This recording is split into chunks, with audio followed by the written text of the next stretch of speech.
Hello and welcome back for part 2 of me building my professional cabinet saw. On our last video, we built the professional cabinet saw mobile base. As you can see, here's the pedals and over there is a little bit of the wheels.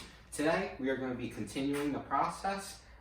This is probably not the last part. You will hear me again at the end talking more, but I hope you enjoyed the video. Thank you.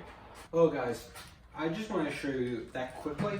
The instruction manual is hidden inside of the cabinet, which is a piece that comes. It is not hidden inside the saw. It's not in a box. It's hidden right in here. As you can see, it's in the styrofoam. I hope you enjoy the rest.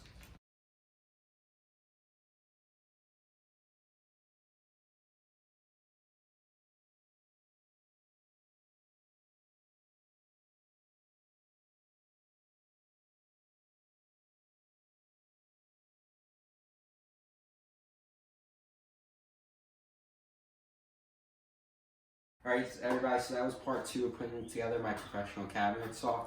We got a few things done. We got the tilt and extension wheels done. We got the dust port done. And we also got the motor cover done. The one problem I have with the motor cover is it will not lock shut. If you look here, I push in, it's both. It won't, I'm hoping it's just the metal like expanded from it being really cold where I am.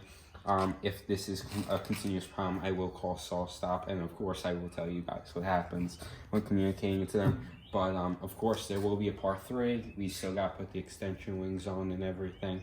And yeah, so I hope I get this fixed soon. Chop that subscribe button, hammer that like button, and mark up the comment section.